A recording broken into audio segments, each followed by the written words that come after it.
तर आजची जी पत्रकार परिषद आहे ती काल या ठिकाणी उबाटा गटाचे खासदार आमदार आणि नगराध्यक्षांनी जी काल पत्रकार परिषद घेतली त्यामुळे त्यांनी काही जे आरोप केले त्याच्या अनुषंगानं आजची पत्रकार परिषद आयोजन केलेलं आहे। काल खासदार ओमराजे निंबाळकर असतील, आमदार कैलास पाटील असतील, माजी नगराध्यक्ष मकरंद निंबाळकर असतील यांनी जी काय तिघांनी वेगवेगळ्या विषयावरची काय आरोप केलेले आहेत त्याच्याच अनुषंगाने त्याला खुलासा देण्यासाठी खरंच पत्रकार परिषद आयोजित केलेली आहे। सातत्यानं आरोप करणं, आता दुसरा कुठला मुद्दा त्याच्यात राहिलेला नाही, फक्त चुकीच्या गोष्टींवर आरोप करणं, पुन्हा पुन्हा त्याच गोष्टी सांगणं, ज्या गोष्टीला 10-10 वर्ष 15-15 वर्ष उलटले त्या गोष्टीचा पुनरुच्चार करणं आणि तेच रिपीट सांगणं, त्याचंच भांडवल करणं, त्याचं राजकारण करणं, अशा पद्धतीचं एक राजकीय समीकरण एक नेगेटिव्ह सेट करण्याचं खासदार आमदारांचा नगराध्यक्षांचा डाव आहे। काल आपण बघितलं असेल की खासदारांनी जे मुद्दे मांडले ते सगळे तेच मुद्दे आहेत। याच्यापूर्वी त्या विषयावर 10 वेळेस बोलले आणि पुन्हा त्या विषयावर त्यांनी पत्रकार परिषद घ्यायची आहे आणि लोकांमध्ये संभ्रम निर्माण करायचा, अशा पद्धतीचं त्यांचं एक राजकीय डाव आहे। ती काल बऱ्याच विषयावर बोलले असतील, बघितलं काल त्यांनी काल इलेक्शनमध्ये जे काय पैसे वाटप झाले, आता निवडणूक होऊन गेली, निवडणूक संपली आहे आणि निवडणुकीमध्ये आपण विजय झालेला आहात, तर विजय झाल्यानंतर तुमचा जो जबाबदारी आहे, तुम्ही जे काम करायला पाहिजे, तुम्ही खासदार म्हणून ज्या जिल्ह्याचे प्रश्न संसदेत जे मांडले पाहिजे, तुम्ही या भागातल्या जिल्ह्यातील तरुणांसाठी, माता भगिनींसाठी, बेरोजगारांसाठी तुम्ही काय करणार आहात ते तुम्ही सांगायला पाहिजे। याच्यावर न बोलता आपण फक्त आरोप करणं, आमच्या सरकारवर आरोप करणं, आमच्या मंत्र्यांवर आरोप करणं, आमच्या आमदारांवर आरोप करणं, याच्या व्यतिरिक्त आपण काही दुसरा मुद्दा आपल्याकडे नाही। आणि तुम्ही बघा काल पण त्यांनी इलेक्शनमध्ये पैसे वाटले, 10 लाख वाटले, 5 लाख वाटले, माहिती घ्या, आता निवडणूक संपली आहे, या विषयावर बोलण्यात काही तथ्य नाही, फक्त कुठं तर खोटे आरोप करायचे असं एकंदरीत त्यांनी काल विषय मांडले। त्यांनी पुन्हा काल ते आमदार राणादादा पाटील यांच्यावरती वेगवेगळ्या पद्धतीचे आरोप केले, आमचे मंत्री तानाजीराव सावंत यांच्यावर वेगवेगळ्या पद्धतीचे आरोप केले, सगळे आरोप चुकीचे आणि खोटे आहेत। तुम्ही बघा त्यांनी काल एक मुद्दा मांडला की नगर परिषद भुयारी गटार योजनेमध्ये त्यांनी पैसे आणले आणि त्यांनी स्थगिती दिली आणि पालकमंत्र्यांनी आणि आमदारांना पाटलांनी त्या स्थगिती दिली। तर माझा त्यांना उलट सवाल आहे, खासदार ओमराजे, आमदार कैलास पाटील आणि नंदुराजे, माझा सवाल आहे की भुयारी गटार योजना ज्यावेळेस आपण आणली आणि त्याच्या माध्यमातून या शहराचा सत्यानाश झाला, आज शहराच्या नशिबाला काय आलं तर फक्त चिखल आला, याच्यासाठी आपण कुठला निधी आणला? आपण जी म्हणलात आम्ही निधी आणला, त्याला स्थगिती दिली पालकमंत्र्यांनी आणि राणा पाटलांनी स्थगिती दिली, तर ते कुठला निधी आणला पहिल्यांदा आपण त्याचा खुलासा करा। माझ्या माहितीप्रमाणे आमदारांनी, खासदारांनी, नगराध्यक्षांनी कुठल्याही प्रकारचे निधी आणला नाही, तर ही योजना या शहराला खरी गरजेची होती का? हा देखील त्यांना माझा सवाल आहे। या शहराचं एवढं वाटोळं करणं खरं गरजेचं होतं का? किंवा काल त्यांनी या पत्रकार परिषदेच्या माध्यमातून आपल्या पाण्याच्या प्रश्नावर देखील बोललेले आहेत, मग हे पैसे आपण त्याला शहराच्या पाणी पुरवठ्यासाठी खर्च केले असते तर ते अजून शहराच्या फायद्याचं झालं नसतं का? ही नेमकं योजना आणावी ही कुणाची मागणी होती? ही योजना राबवावी ही कुणाची मागणी होती? आणि या योजनेचे खरे लाभार्थी कोण आहे? आज त्यांनी सांगितलं काल की या योजनेमुळे शहराचा फायदा झाला नाही। माझा आपला पत्रकार बांधवांना विनंती आहे, आपण त्या भागात राहणाऱ्या, ज्या भागात या योजनेचं काम झालं त्या भागात आपण जा आणि त्यांना आपण विचारा की खरोखर नागरिक म्हणून आपण या नागरिकच्या रस्त्या या भुयारी गटारच्या कामामुळे आपण समाधानी आहात? त्या भुयारी गटार योजनेमध्ये त्यांनी जी पाईप टाकली त्या पाईपची साईज नेमकं किती आहे आणि ती किती असायला पाहिजे होती? हा तो त्यांना माझा सवाल आहे।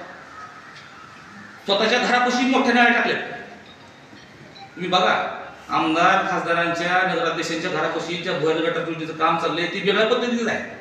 माझा आपल्या पत्रकार बांधवांना विनंती आहे, आपण ती बिल सांगतो या गोष्टी तुम्ही तपासणी करा, पडताळणी करा की सर्वसामान्य लोकांपाशी नळी टाकली जाते, जे चेंबरचं काम केलं जातं ते वेगळ्या पद्धतीचं आहे आणि त्यांच्या घरापाशी, त्यांच्या घरासमोर जिथे ते राहतात तिथलं काम वेगळ्या पद्धतीचं आहे। याच्यावर काल ते बोललेले आहे। बरं, याच्या उलट त्यांनी कुठलाही निधी आणला नाही, याच्या उलट त्यांनी कुठलंही काम केलं नाही, फक्त ज्या ठिकाणी योजना आणली ही स्वतःच्या स्वार्थासाठी आणलेली योजना आहे। याच्यामुळे शहरांचा मला वाटतं लोकांचा काही फायदा झालेला नाही। ही भूमिका किंवा ही लोकांची जी म्हणणं आहे ती लोकांना सुद्धा लोक विचारू शकतात। आणि मग या शहरामध्ये एवढ्या मोठ्या योजनेचं काम चालतंय, ठीक आहे, योजना आणली, आपण काम चालू केलंय, आता करताय।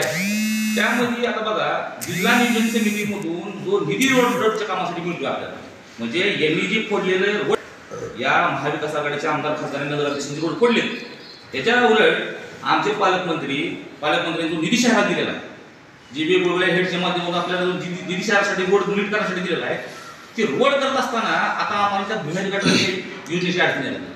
तर ती अडचण अशा पद्धतीची आहे, त्या भुयारी गटारामध्ये जे चेंबर त्यांनी बांधले त्या चेंबरची उंची झाली कमी।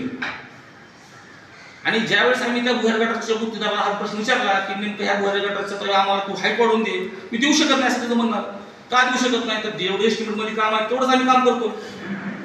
मग आता जे रोडची हाईट तुमची वाढणार आहे 1 फुटाची 9 इंचाची, तर त्या रोडची उंची आणि त्या भुयारी गटाराचं केलेल्या चेंबरची उंची मॅच होत नाही। म्हणजे हा सुद्धा फार मोठा प्रश्न आहे, याच्यावर सुद्धा तुम्ही त्याला विचारलं पाहिजे।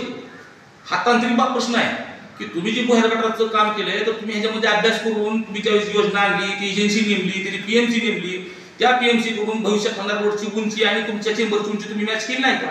हा तुम्ही त्याला प्रश्न विचारला पाहिजे असं माझं तुम्हाला विनंती आहे।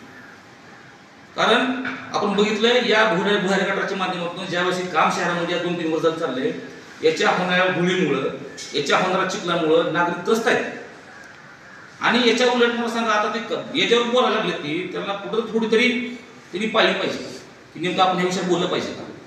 इतर तुमचं जी पाप आहे, तुम्ही जी या भुयारी गटाराच्या माध्यमातून जे चिखल या धाराशिवकरांच्या निशिबाला तुम्ही पाप आणलंय, ते पाप काढण्यासाठी आमच्या सरकारनं, आमचे पालकमंत्री तानाजीराव सावंत साहेब, आमदार राणादादा पाटील यांनी आणि आम्ही नगरसेवक म्हणून आम्ही सगळ्यांनी पाठपुरावा केला। याच्यासाठी साधारणतः 150 कोटी रुपये नगरोत्थान योजनेमधून आपण ते पैसे आणले आणि त्याचं टेंडर देखील केले। येणाऱ्या 1 महिन्यामध्ये याची वर्क ऑर्डर होऊन ते काम सुद्धा चालू होईल। आणि याच्यामध्ये पुन्हा काल नगराध्यक्ष महाशयांनी एक प्रश्न उपस्थित केला की नगरोत्थान योजनेमधूनच तुम्ही हे पैसे का आणले? तुम्ही त्याला उलट माझा सवाल आहे, तुम्ही भुयारी गटारामधून जे पैसे आणले ते तुम्ही नगरोत्थान योजनेमधून का आणले? त्यांनी काल सांगितलं की आणता येत नाही, मी सांगतो कसे आणता येते। त्यांनी जे पैसे आणले ते नगरोत्थान योजनेमधून आणले। नगरोत्थान योजनेचं काय हेडची निकष काय सांगतो की 75% हिस्सा भरणार राज्य आणि केंद्र शासन आणि 25% हिस्सा भरायचा नगर परिषदेने। मग आता तुम्ही भुयारी गटारामधून जे पैसे आणले तर तुम्हाला त्यावेळेला आपल्याला अजून 2 हेड तुम्ही जे लोकांना सांगितले नाही, तर त्यामध्ये विशेष सहायता निधी एक असतो, विशेष निधी एक असतो, विशेष सहायता निधी आणि सहायता हा एक निधी असतो। त्यामध्ये विशेष अनुदान आणि विशेष सहायता अनुदान असे 2 प्रकार आहेत। तर विशेष अनुदानामध्ये आपल्याला 90% शासनाकडून निधी मिळतो, 10% नगर परिषद स्वहिस्सा भरायचा आहे। आणि विशेष अनुदानामधून आपल्याला 100% नगर परिषदला शासन निधी देतो। तर त्याला प्रश्न आहे की तुम्ही ही भुयारी गटाराची योजना जो 25%चा भार 50 कोटी साधारणतः कर्ज नगर परिषद काढायची वेळ तुमच्यामुळे आलेली आहे, तर त्यावेळेस तुम्ही विशेष सहायता अनुदानामधून 100% निधी का आणला नाही? हा त्यांना माझा प्रश्न आहे। आता हा झाला नगर परिषदच्या भुयारी गटाराच्या विषयावर। दुसरा विषय, काल आमदार कैलास पाटलांनी 108 कामावरती प्रश्न उपस्थित केला। 108 कामाला स्थगिती दिली। 108 कामं ज्यावेळेस तुम्ही टेंडर प्रक्रिया राबवली तर ती चुकीच्या पद्धतीने राबवली म्हणून आम्ही ह्याच्यावर आक्षेप नोंदवला।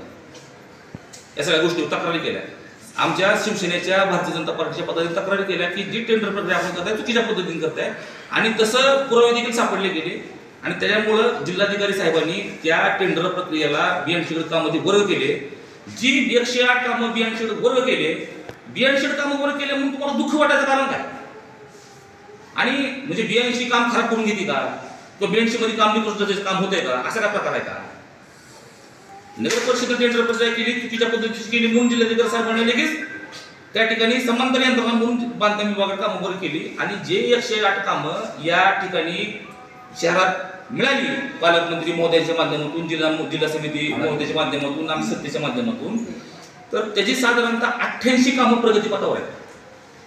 आपण संबंधित बांधकाम विभागाच्या अधिकाऱ्यांकडून माहिती घ्या, या 108 कामामध्ये 88 कामं प्रगतीपथावर आहेत। राहिली 10 ते 12 कामं यामध्ये हॉटमिक्सची कामं आहेत, जे पावसामुळे आपल्याला करता येत नाहीत। आणि उरली 8 ते 10 कामं, तर ती कामं सुद्धा सुशोभीकरणाची कामं आहेत, ज्यासाठी त्याला लागणारा जो टेक्निकल सँक्शन आहे, त्याची एस्टिमेट आहे, त्याला आर्किटेक्चर आहे, त्यामध्ये तुमचं वायरिंगचं काम असतं, प्रत्येक डिपार्टमेंटची सँक्शन वेगळी असते. त्यामुळे या 8 ते 10 कामाला वेळ लागलेला आहे. पण जे सिमेंट रस्त्याची नालीची कामं आहेत 88 कामं त्या प्रगतीपथावर आहे. त्यामुळे माझं उत्तर आहे. आणि आपण पत्रकार आमचे बांधव म्हणून आपण मी सांगतो या गोष्टीची माहिती घ्या. आणि हे 108 कामाचा 8 तासाचा निधी आम्हाला सांगितलं की आम्ही 108 कामं वर का केली, जी 108 कामं आम्ही ज्ञानशेठ वर्ग केली त्या कामं घेण्यासाठी आपण आमदार, आपण खासदार म्हणून त्या संबंध अधिकाऱ्यांना आपण किती घाणघाण शिवाय दिल्यात. मला त्या अधिकाऱ्यांचं नाव उघड करायचं नाही. आपण त्या अधिकाऱ्यांना घाणघाण शिवाय देऊन त्यातली आपण कामं किती मिळाली ही आपण काल पत्रकार परिषदेमध्ये सांगायला पाहिजे होतं की बाबा आम्ही एवढी कामं घेतली म्हणून, आम्ही 40 कामं घेतली, आम्ही 35 कामं घेतली. आणि घेतलेल्या कामाचं आपण वाटप कुणाला केलं आणि ती कामं किती पूर्ण ती पण तुम्ही सांगणार लोकांना. म्हणजे कुठं तर पत्रकारांमध्ये संभ्रम निर्माण करायचा, बांधवांमध्ये संभ्रम निर्माण करायचा, तुमच्या नागरिकांमध्ये संभ्रम निर्माण करायचा, फक्त संभ्रम निर्माण करायचा, आमच्या सरकारवर, आमच्या मंत्र्यांवर, आमच्या आमदारांवर खोटे आरोप करायचे. ह्याच्यापेक्षा पलीकडे यांच्याकडे काहीही उरलेलं नाही. आणि म्हणून आपल्या सर्व पत्रकार बांधवांच्या माध्यमातून आम्हाला एवढंच सांगायचंय की यांच्याकडे आता विकासाचा मुद्दा उरलेला नाही. खोटे आरोप करणे, झालेल्या गोष्टीवर पुन्हा पुन्हा तीच बोलणे. मला या ठिकाणी आपल्यावरून सांगावं वाटतंय की वर्ग 2 या विषयावरती या शहरातल्या, जिल्ह्यातल्या आणि या मराठवाडा विभागातल्या ज्या वर्ग 2 जमिनी झाल्या, ज्या वर्ग 2 जमिनीसाठी या ठिकाणी अराजकीय समिती स्थापन केली, धनंजय शिंगाडे या समितीचे अध्यक्ष आहेत. खरोखर त्यांनी ॲडमध्ये काम केलेलं आहे, आम्ही मान्य करतो. त्यांनी आंदोलन केले, मोर्चे काढले, निवेदन केले, मंत्रालयामध्ये पाठपुरावा केला, त्यांना सोबती सहकारी म्हणून सुद्धा त्या ठिकाणी आम्ही प्रामाणिकपणाने काम केलेलं आहे. तर त्याच्यामध्ये आपण का भूमिका मांडली नाही? आमदार खासदारांनी वर्ग 1 वर्ग 2च्या प्रक्रियेमध्ये का भूमिका स्पष्ट केली नाही? आज त्या ठिकाणी आम्ही पाठपुरावा केला, कुठं विषयात मार्ग लागताय आणि आपण त्या विषयाला आज कुठं बगल देऊन दुसऱ्या विषयाचं राजकारण करायचं तरी अत्यंत चुकीचं आहे. त्यांनी आत्मचिंतन करावं.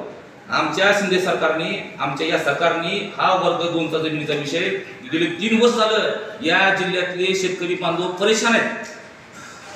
तो विषय पाठपुरावा करून या ठिकाणी या विभागाचे महसूल मंत्री राधाकृष्ण विखे पाटील साहेब यांना मुंबई या ठिकाणी भेट घेतली. त्यांना अर्धा तास या विषयावर चर्चा केली. त्यांना खाली ग्राउंडला शेतकरी बांधवाला पडणाऱ्या अडचणी आहेत, त्यांच्या जी काय प्रश्न आहेत ते त्यांना सांगितले वस्तुस्थिती या ठिकाणी किंवा त्यांना कुठल्या वर्ग 2 मुळे त्यांना काय त्यांना भोगायला लागले. तात्काळ मंत्री महोदयांनी सांगितलं की उद्याच ह्याच्या विषयावर मी मीटिंग करतो, आपल्याला मीटिंग घ्या. विखे पाटील साहेबांच्या निमंत्रणानं आम्ही त्या ठिकाणी, मी माझे सहकारी मित्र शिवसेनेचे प्रवक्ते योगेश केदार, आम्ही 2 जण त्या ठिकाणी मंत्रालयात गेलो. विखे पाटील साहेबांच्या वर्ग 2च्या अनुषंगाने जी बैठक झाली त्याच्या बैठकीत उपस्थित आम्ही ती बैठक हजेर लावली आणि त्यांनी अतिशय एक सकारात्मक ते निर्णय घेतला. या ठिकाणी त्यांनी वर्ग 2 साठी अभ्यास समिती नेमली होती. अविनाश पाठक नावाची अभ्यास समिती नेमली. त्या अभ्यास समितीने चांगल्या पद्धतीचा अहवाल दिला आणि येणाऱ्या मला वाटतं पुढच्या कॅबिनेटलाच हा विषय मार्गी निघायची जास्त शक्यता आहे.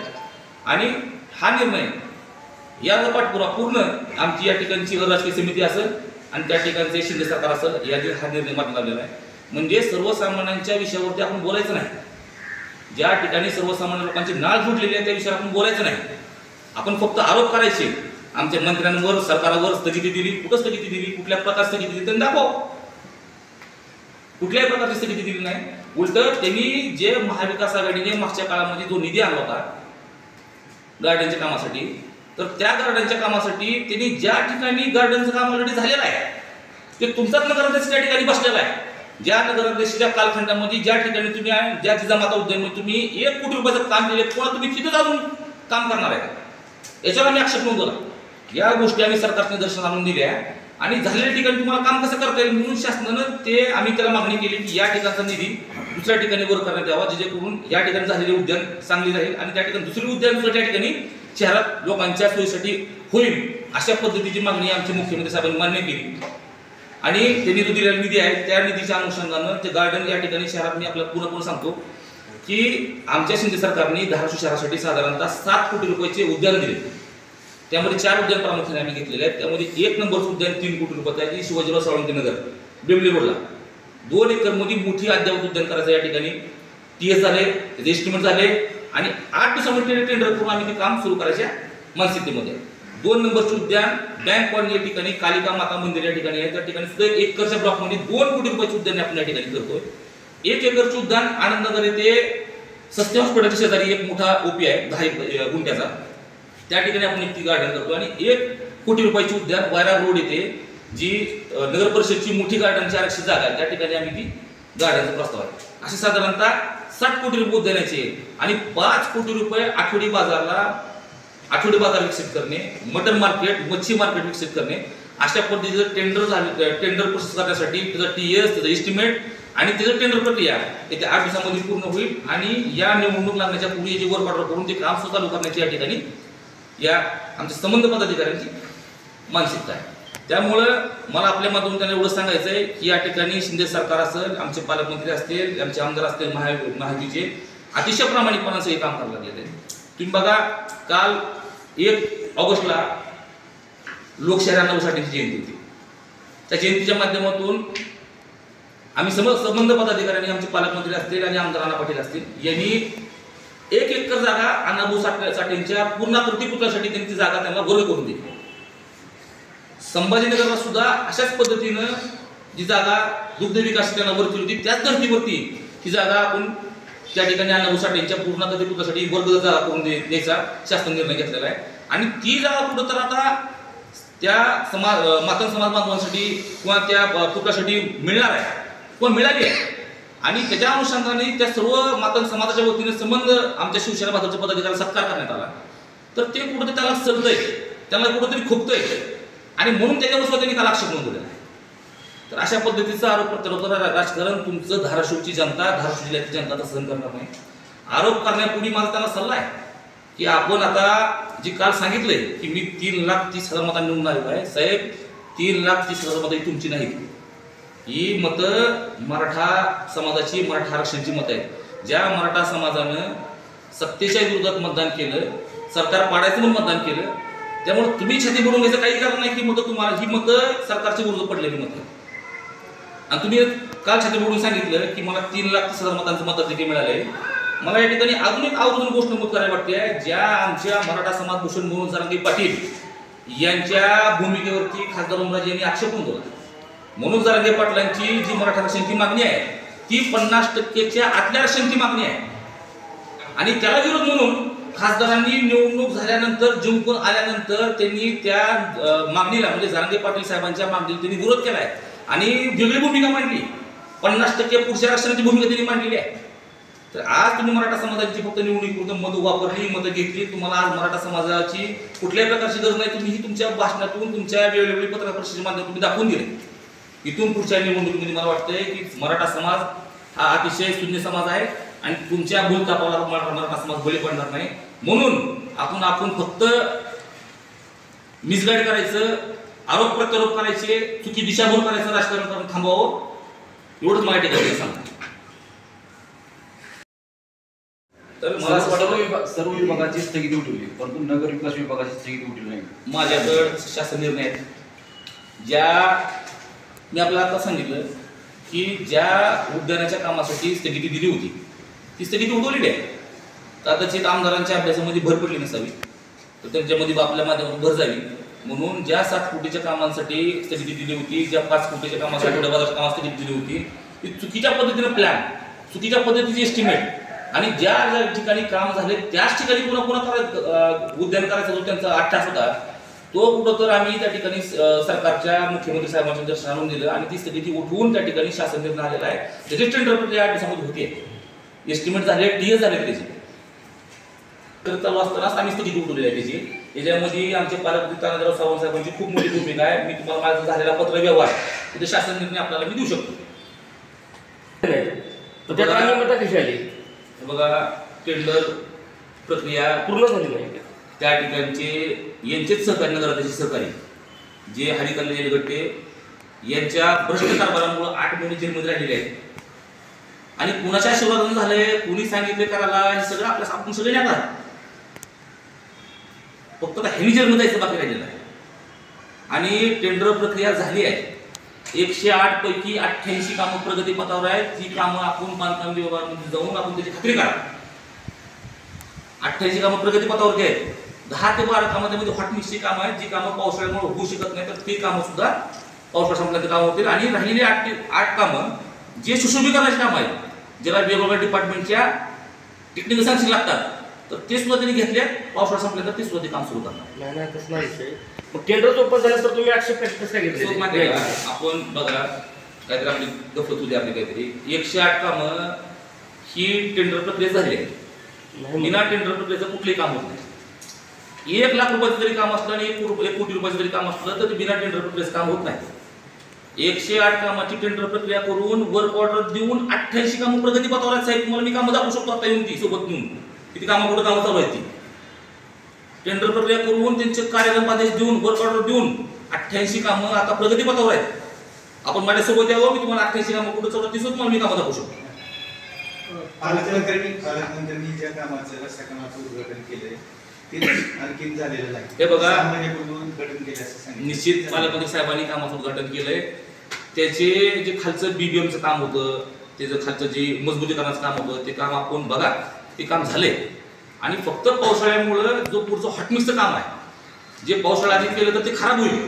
याच्यामुळं जी डांबरीकरणाची कामं आहेत ती कामं थांबवली गेली आहेत. आपल्याला शासन निर्णयाप्रमाणे डांबरीकरणाची कामं पावसाळ्यामध्ये करता येत नाहीत आणि फक्त बीबीएमचं काम पूर्ण करून पावसाळ्यामुळे ती कामं थांबवलेली आहेत, जेणेकरून त्या कामाचा दर्जा खराब होऊ नये, ती कामं खराब नाही दर्जा होऊ नये म्हणून पावसाळ्यानंतर ती कामं तात्काळ पूर्ण करायची हे शब्द तुम्हाला मी आज आपल्या माध्यमातून देतो. आणि दुसरी जी अगोदरची नाली आहे त्याचं थेट पाणी रस्त्यावर सोडलं, मुख्य रस्त्यावर सोडलं. तो मला हा विषय खरंच माहित नाही. त्यांनी मी त्या ठिकाणी आरोप केलेला आहे, त्याच्याने तसा आरोप पण केलाय की चुकीचे काम झाले. ज्या ठिकाणी ऑलरेडी काम मंजूर आहेत त्या ठिकाणी कामे मंजूर, दुसरी कामे मंजूर करून कामे सुरू आहेत. त्या हॉस्पिटलच्या बाजूला एक रस्ता झालाय, तो रस्ता ऑलरेडी मंजूर आहे, पण त्या ठिकाणी दुसरा निधी आणून त्या ठिकाणी रस्ता केला. म्हणजे एका ठिकाणी 2 निधीमधून कामं केलं जाईल असं पण आरोप केला त्यांचा. ते बघ काय होतंय की विकास कामं आपण जे करत असतो, विकास कामं करत असताना त्या भागातल्या राहणाऱ्या नागरिकांकडून, नगरसेवकाकडून, विशिष्ट वेगवेगळ्या पदाधिकाऱ्यांकडून, पत्रकार बांधवांच्या माध्यमातून जे सुधार नागरिक आहेत ज्यांना वाटतं ज्या ठिकाणी रस्ते झाले पाहिजे त्यांच्या माध्यमातून जे प्रस्ताव आपल्याला प्राप्त होतात नगर परिषदच्या माध्यमातून, तर त्याला मंजुरीचं काम आपण त्या ठिकाणी करत असतो. त्याचा आरोप काय आहे की ज्या ठिकाणी लोकवस्ती आहे त्या ठिकाणी कामे मंजूर आहेत, मात्र त्या ठिकाणी आपण त्या काम करण्यास स्थगित दिलेली आहे आणि त्याच भागात जिथं लोकवस्ती नाही अशा ठिकाणी सत्ताधारी माहितीच्या लोकांनी काम केले. सांगितलं की ते मिसगाईड करण्यासाठी चुकीचं काहीतरी सांगण्यासाठी आरोप करतायत. असं बिलकुल नाही. शहरामध्ये ज्या ज्या ठिकाणी रस्ते फुटलेले आहेत, ज्या ठिकाणचे रस्ते सिमेंट आणि नाले आहेत, सिमेंटची मंजूर आहे, तर ते काम चालू आहे. आता सुद्धा काम चालू आहे. महायुतीतला घटक पक्ष जो आहे त्यांनी त्यांची भूमिका तुला कळून धाराशिव मतदारसंघातल्या निवडणूक लढवणार असले आपलं काय निवडणूक लढवण्याचे काही चिन्ह आहेत का? आपण उभारणार आहेत का विधानसभेला काय? हे बघा, मी सर्वसामान्य कार्यकर्ता आहे. मी एक शिवसैनिक आहे आणि मी पहिल्यापासून बाळासाहेब ठाकरे यांच्या विचारांना मानणारा, त्यांच्या विचारशैलीवर काम करणारा कार्यकर्ता आहे. आणि मी विधानसभा लढवावी ही आमच्या संबंध कार्यकर्त्यांची भावना आहे. आमचे मित्र असतील, आमचे सहकारी असतील, पदाधिकारी असतील, शिवसैनिक बांधव असतील, सगळ्यांची इच्छा आहे की विधानसभा लढली पाहिजे. तर ही मागणी अजूनपर्यंत आम्ही वरिष्ठांना कोणाला कळवली नाही, पण आज पहिल्यांदा आपल्या माध्यमातून ह्या विषयावर प्रश्न विचारला म्हणून सांगतो. 100% या विधानसभेला मी इच्छुक आहे आणि पक्षश्रेष्ठी जो निर्णय देईल तुम्हाला मान्य असेल, मी पक्षाचा निष्ठावंत कार्यकर्ता. कुठल्या मतदारसंघात? धाराशिव विधानसभा. आता आपण बोललात की एक राहिला की एक रुपये जाऊन आले, आता एकांचा नंबर आहे 41,000. बघा, त्यांची फायलिंग त्यांनी जे भ्रष्टाचार केलेले विषय आहेत, ज्या ज्या प्रकरणामध्ये येलगट्टे जेलमध्ये गेले ते सगळे प्रकरणांचा आरोप यांच्यावर सुद्धा आहे आणि त्याची फायलिंग पूर्ण आहे. पण खासदार आमदारांच्या दबावामुळं मध्यंतरी मी आपल्याला सांगितलं की बायोमायनिंग कामाच्या प्रकरणामध्ये जो मोठा भ्रष्टाचार झाला, तर त्या कामामध्ये पुण्याची COEP नावाची गव्हर्नमेंट शासकीय अभियांत्रिकी महाविद्यालयाचे जे अधिकारी, जे प्रशासकीय लोक आहेत, ते जे इथं पंचनामा करणार होते त्यांना सुद्धा दडपण्याचं, दडपशाही करण्याचं काम आमदार खासदारांनी नगराध्यक्षांनी केलेलं आहे. आणि यामध्ये पक्षपाती यामध्ये दडपशाही करायचं काम ते लागलेलं आहे. कारण त्यांना माहीत आहे की या ठिकाणी दडपशाही नाही केली तर 100% त्यांना सुद्धा पुढे ज्याला जावं लागेल आणि जोपर्यंत त्यांचा भ्रष्टाचार उघडत नाही तोपर्यंत मी त्यांच्यावर बोललेलं थांबवणार नाही. यासाठी चौकशीबद्दल काय? SIT चौकशी त्यामुळे नेमलेली आहे की ही SIT म्हणजे एक राज्यस्तरीय, उच्च राज्यस्तरीय एक समिती असते ज्याच्यामध्ये यांच्या दबावाला ती समिती बळी पडणार नाही आणि निश्चित यांचा भ्रष्टाचार या सर्व जिल्ह्याच्या लोकांसमोर समोर येईल अशा पद्धतीची समिती आम्ही नेमलेली आहे. आमच्या मुख्यमंत्री साहेबांनी नेमलेली आहे. येणाऱ्या कालखंडामध्ये आपल्याला ही भ्रष्टाचार करणारे लोक 100% जेलमध्ये गेलेले दिसतील आपल्याला. या चौकशी समितीच्या अधिकाऱ्यांना पण ही भेटण्याची चर्चा आहे. 100% वेळोवेळी दडपण्याचं काम, वेळोवेळी त्या लोकांना अधिकाऱ्यांना दाबण्याचं काम. शेवटी बघा पॉलिटिकल इन्फ्लुएन्स आहे. आमदार आहेत, खासदार आहेत, अधिकाऱ्याला मर्यादा पडतात, अधिकारी घाबरतात, त्यांना घाबरण्याचं काम, धमकी देण्याचं काम, तुला बघून घेऊ करून घेऊ अशा पद्धतीत सुद्धा घटना आमच्याकडे आलेल्या आहेत. त्याला तक्रार देण्याची सुद्धा तक्रार द्यायसाठी लोक घाबरायला लागले. सातत्याने त्यांच्या दबाव टाकण्याचं काम ही मंडळी या ठिकाणी करायला लागलेली आहे. आणि 7 कोटीची उद्यानं म्हणतात त्याच्यामध्ये जिजामाता उद्यानाचा काही समावेश आहे का? कारण त्याचे पहिले टेंडर ऑलरेडी जिजामाता उद्यानाचं काम झालेलं आहे. हो ते कंपनीचं काम ऑलरेडी 3 कोटी रुपये मिळाले होते. त्या 3.5 कोटी रुपयाचा त्यातला एक भाग म्हणून जिजामाता उद्यानमध्ये सुद्धा हे काम त्यांनी करून घेतलेलं आहे. पुन्हा त्यांनी ते 3 कोटी रुपये आणले होते की असं एका ठिकाणी केलेल्या कामावर तुम्हाला दुबार काम करता येणार नाही म्हणून आम्ही त्या ठिकाणी ही बाब मुख्यमंत्र्यांनी निदर्शनास आणून दिली आणि ते पैसे आपण या ठिकाणी साळुंकेनगरच्या 2 एकरच्या ब्लॉकमध्ये करायचं निश्चित केलं आहे. तसं शासन निर्णय देखील झालेला आहे. त्या उद्यानाचं काय आहे? ऑलरेडी त्या ठिकाणी काम झालेलं आहे. काम काय बरेच काम करून घेतलेलं आहे 18 मधून. तुम्ही त्याला विचारा तुम्ही त्या ठिकाणी काम केलं असताना डबल या ठिकाणी पैसे का आणले, याचा 8 तास तुम्ही काय केला, आपण त्याला हा प्रश्न विचारला. सरकार म्हणून एक सरकारची जबाबदारी आहे की त्या ठिकाणी काम झालेलं आहे तपासणी करणे, अहवाल देणे आणि कारवाई करणे यासाठी तुम्ही काय मागणी करणार आहेत का? बघा त्यांनी जी चुकीची मागणी दिली, त्यांनी ऑलरेडी काम केलं असताना त्याच्यावर दुबार त्यांनी पैसे मागले, याच्यावर आम्ही आक्षेप नोंदवला आणि मुख्यमंत्री साहेबांनी मान्य देखील केला. त्यांनी ती पैसे वर केले ना. आम्ही सांगितलं की आमचा कुठल्याही उद्यानाला विरोध नाही, पण ज्या ठिकाणी ऑलरेडी काम झालेलं आहे तिथं तुम्ही पुन्हा डबल तुम्ही काम करणार असाल असं कसं करताय, असं करता येणार नाही. म्हणून त्याला पर्यायी दुसरी म्हणून आम्ही त्याला 10-5 आम्ही जे गार्डन डेव्हलपमेंटचे आणि त्याला ब्लॉक सुचवले होते शासनाने ते मान्य केले आणि त्या पद्धतीने त्यांनी शासन निर्णय आपल्याला दिला. काल कोणतेही लोकप्रतिनिधी ही भूमिका मांडत नाही, त्यांच्या आरोपांना उत्तर देत नाही. आपल्याला काय वाटतं लोकप्रतिनिधींनी यावर उत्तर दिलं पाहिजे की नाही? तर बघा लोकप्रतिनिधी म्हणून मी सुद्धा लोकप्रतिनिधी म्हणून त्या ठिकाणी काम करतोय, एक पक्षाचा जबाबदार पदाधिकारी म्हणून काम करतोय. असं स्पेसिफिक त्यांनी आमदारांनी बोललं आणि त्यानंतर जिल्हा प्रमुख उत्तर द्यावं असं कुठं मला गैर वाटत नाही. आम्ही त्याला उत्तर देणं हे कुठं गैर मला वाटत नाही. आणि निश्चित आमदार आमचे मंत्री महोदय असतील, आमदार असतील याच्यावरतीही निश्चित विचार बोलतील. कारण हे जे बोलतात सगळे खोटं बोलतात, खोटं बोल पण रेटून बोल अशा पद्धतीचा त्यांचा एक निगेटिव्ह आहे. कारण त्यांनी एक गंभीर विषय काल मांडला त्यांनी पाण्याच्या संदर्भातला. 2052 पर्यंत जे उजनीचं आरक्षण होतं ते हटवून पुन्हा एक शाश्वत स्रोत आहे उजनीचा पाण्याचा, ते हटवून परत रुईभर आणि तेरवरून पाणी आणण्याचं हे सरकार प्रयत्न करायला लागले. जे की शाश्वत स्रोत तिथला आहे उजनीचा. इथं कधीही दुष्काळ पडला तर आपल्याला पाण्याची बोंबाबोंब होणार आहे भविष्यात. हे सरकार परत आणखी उजनी रुईभर आणि तेरवरून पाणी आणायचा घाट घालतंय. हे बघा हा गंभीर विषय आहे, यावर लोकप्रतिनिधींनी बोलायला पाहिजे, शहराला सध्याला सांगायला पाहिजे. मी धाराशिव नगर परिषदेमध्ये 3 वर्ष पाणी पुरवठा सभापती म्हणून काम करतो. आज जे उजनी धरणातून जी 8 MLD पाणी जे आपल्याला मिळते आज ते आमच्या स्थानखंडामध्ये काम पूर्ण झालेलं आहे. आणि ही 16 MLD पाणी जे आपल्याला आलं पाहिजे होतं, 8 MLD पाणी उजनी धरणातून, 4 MLD पाणी रुईभर धरणातून आणि 4 MLD पाणी तेर धरणातून. तर वास्तविक पाहता एवढं पाणी आपल्याला मिळत नाही. उजनी धरणातून 8 TMC पाणी आपल्याला मिळतंय, पण तेर धरणातून आणि रुईभर धरणातून पाणी आपल्याला मिळत नाही. कारण त्या ठिकाणी जे पंपिंग आणि पाईपलाईनचा अभाव आहे तो निश्चित आहे. आणि पॅरलचा प्रस्ताव हे आमच्याच कारखान्यामध्ये गेलेला आहे. साहेब त्या ठिकाणी सभापती होतो पाणी पुरवठ्याचा. पॅरलल म्हणजे साधारणतः समांतर पाणी पुरवठा योजना, जे साधारणतः 500-600 गेजच्या पाईपलाईननी आणि 500-600 पॉवरच्या मोटरनी पाणी देऊन पडणार आहे. तर त्यामध्ये शासनाकडून त्यांनी एक यामध्ये गोष्ट निदर्शन आणून दिली. आज आपल्याला उजनी धरणावरून जे पाणी येतं तर त्या पाण्यासाठी लागणारी जी पंपिंगसाठी इलेक्ट्रिसिटी आपण वापरतो, सातत्यानं पावसाळ्याच्या कालखंडामध्ये, उन्हाळ्याच्या कालखंडामध्ये त्याच्यामध्ये व्यत्यय मोठ्या प्रमाणात निर्माण झाला की लाईट कुठं बसते, पोल कुठं वाऱ्याला पडतो. कारण साधारणतः 114 किलोमीटरवरून हे पाणी आपल्याला येऊन पडते.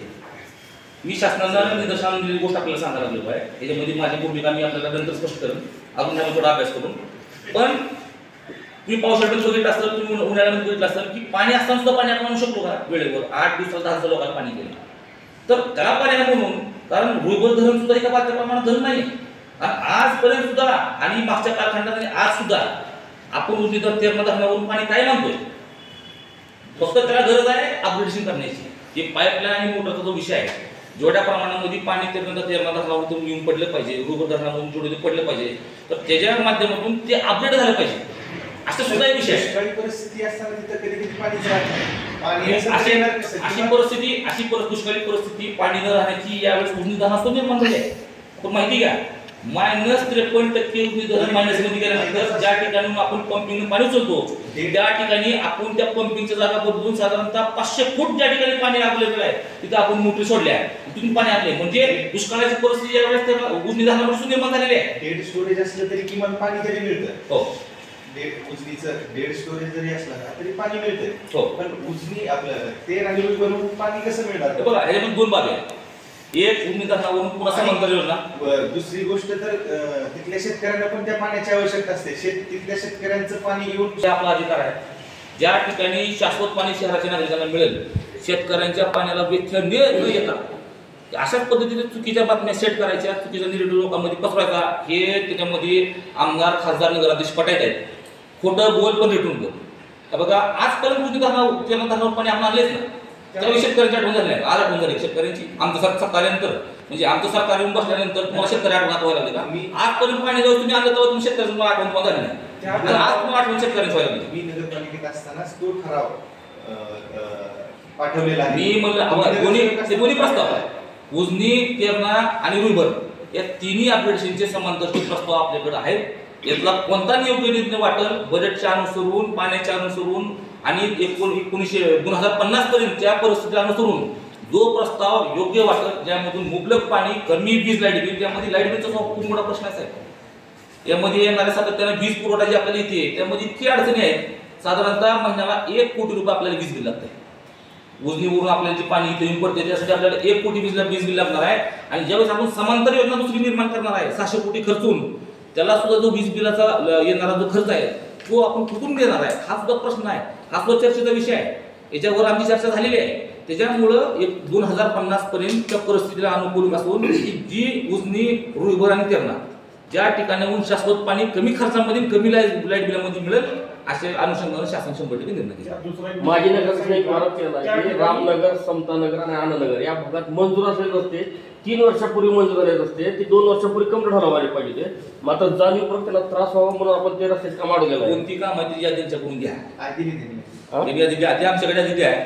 त्यामध्ये किती वाचतो कारण ती कसं आहे खरं कुठली गोष्ट बोलत नाही. बघायला पाहिजे खरं सांगितलं खोटं सांगितलं. तिन्ही पाणी धरणाचा विषय त्यात दुसऱ्या दिवशी त्यांनी सांगितला. त्याच तलावावरून त्याच ठिकाणाहून जे ग्रामीण पाणी पुरवठा योजना आहे ते राबविण्यात आलेले आहेत त्यांना पण पाणी दिलं जातं. त्यामुळे ही शाश्वत पाणी पुरवठा असं देखील सांगितलं त्यांनी. शेतकऱ्यांची दुसरी आजपर्यंत सुद्धा धाराशिव शहराला जे लागणारं पाणी आहे ते आपण ते डॅमवरून आणतो ना. उजनी योजना कधी पूर्ण झाली?